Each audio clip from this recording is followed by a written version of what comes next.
बघूया थोड्या वेळापूर्वी इथे काय झालं ते.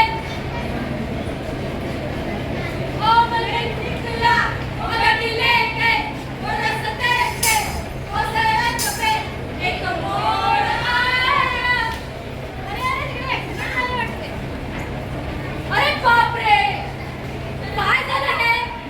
अपघात झालाय, अपघात, मोठा अपघात. पण गाड्याची टक्कर झाली अहो इथे. पण दुसरं पळायला वाटतं तिकडून निघून.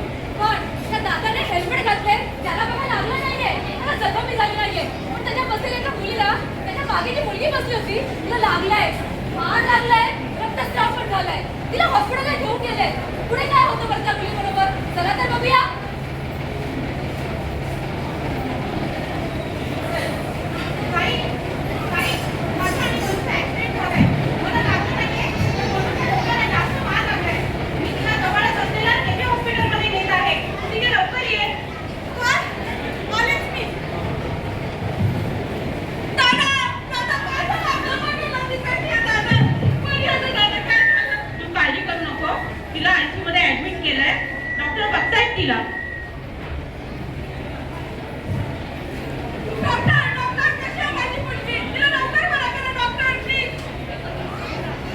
जेव्हा तुमच्या मुलीला हॉस्पिटलमध्ये घेऊन आले तेव्हा तिची कंडिशन खूप सिरियस आहे.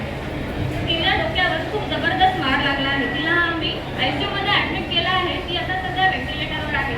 आम्ही काही चाचण्या केल्या आहेत आणि असेसमेंटही केली आहे. काही रिपोर्ट बाकी आहेत, ते आल्यावर आम्ही तुम्हाला सांगतो. एक्सक्यूज सर, विनूचे रिपोर्ट आले, जरा बघून घ्या. ओके.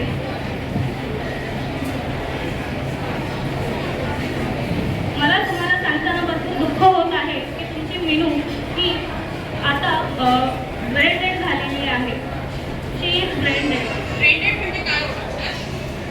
ब्रेन डेड म्हणजे मेंदू हा कायमचा काम करण्याचा थांबतो.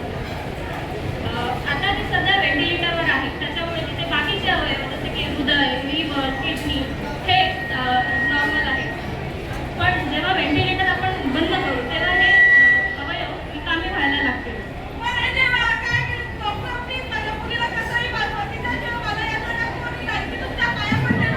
हे बघा, असं करू नका.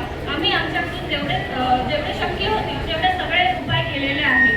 पण तुमची मीनू ही बाकीच्या लोकांचे जीवन वाचवू शकते. म्हणजे तुम्हाला नक्की म्हणायचे तरी काय? हे बघा, आपल्या देशामध्ये लिव्हर, किडनी, हार्ट हे सगळे अवयव न मिळाल्यामुळे खूप आजारी लोक मृत पडतात. जर हे अवयव त्यांना वेळेवर मिळाले तर त्यांना आपण जीवनदान देऊ शकतो. जर मीनूचे अवयव तुम्ही अवयवदान केले तर बाकीच्या जे आजारी लोक आहेत, ज्यांना गरज आहे, त्यांना हे अवयवदान मिळू शकते. अवयवदान? हे काय म्हणत आहात? काहीतरी विचित्रच वाटतंय. आमच्या धर्मात नाही चालणार हे. हे बघा, तुम्ही याला धर्मासोबत जोडू नका. प्रत्येक धर्मात दान हे पुण्य आहे. मग अवयवदान का नाही? जर गणपतीने हत्तीच्या सोंडेला आपला जो केला आहे, तर मग माणसं आपण एकामेकाचे अवयव घेऊ या देऊ का शकत नाही? माझ्या मुलीच्या अवयवदान करणार नाही. तर मी तिचे अवयवदान केले तर तिला पुढच्या जन्मी अपंगत्व आले तर मी माझ्या मुलीचं अवयवदान करणार नाही. हे बघा, ही सगळी अंधश्रद्धा आहे. जर तुम्ही पुण्य करत आहात तर तुम्हाला पुण्यच मिळेल. देव तुमच्यासोबत असं कसं करेल? पण डॉक्टर, मी माझ्या मुलीच्या अंतकाळी तिच्या शरीराचे तुकडे तुकडे कसे करू शकते? तिचं शरीर विचित्र होईल ना.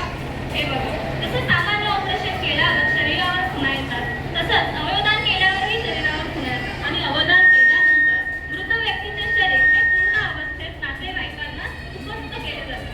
पण मला असं वाटतं की तुम्ही खूप घाई करताय. काहीतरी चमत्कार होईल आणि आमची मनू वाचेल ना डॉक्टर. चमत्कार ते तुम्हीच करू शकता. मी तुमची अवस्था समजू शकते. म्हणजे तुमच्यासोबत घडलं ते बाकी कोणासोबतही घडू नये. पण तुम्ही अवयवदानावर नक्की विचार करा.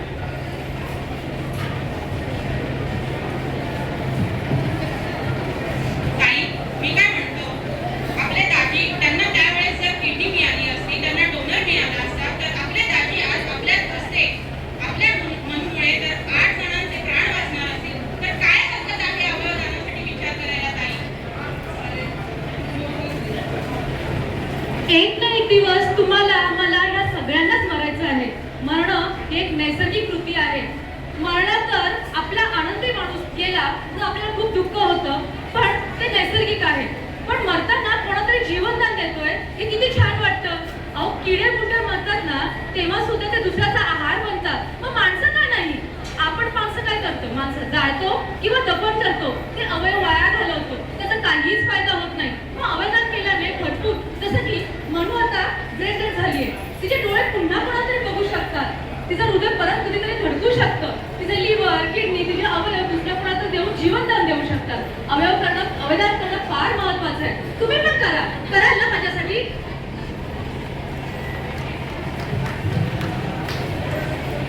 तुम्ही अवयवदानाचा काही विचार केला का? ठीक आहे डॉक्टर.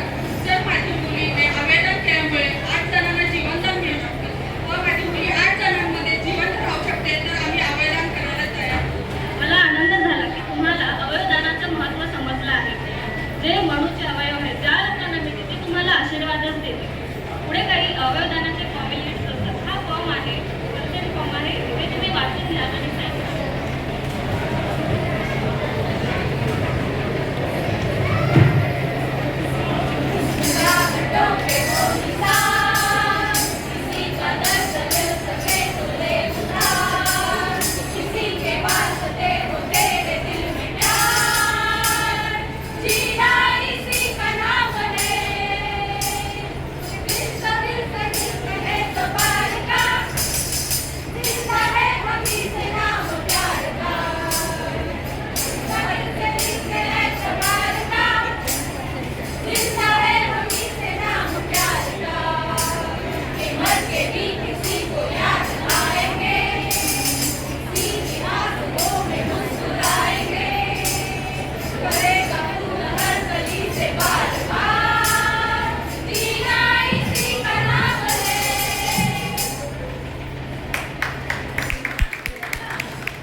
कोणीही व्यक्ती म्हणजे तुम्ही, मी वयाच्या 18व्या ते 65व्या वर्षीपर्यंत अवयदान करू शकता. तो कुठल्या जातीचा असो या धर्माचा असो, तो कुठल्याही पंथाचा असू दे, तो अवयदान करू शकतो.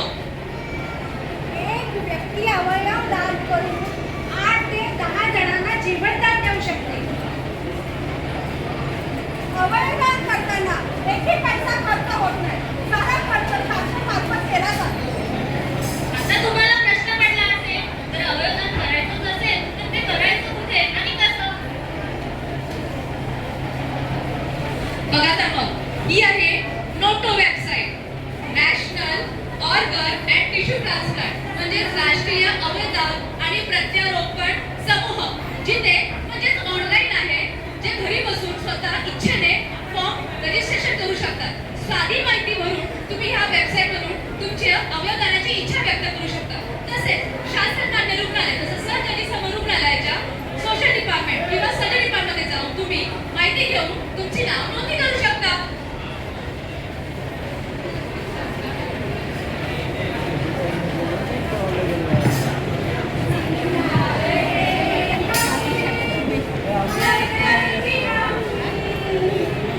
देकर हृदय, देकर किडनी, देकर लिवर, जिंदा रहेंगे मरकर भी हम. देकर हृदय, देकर किडनी, देकर लिवर, जिंदा रहेंगे.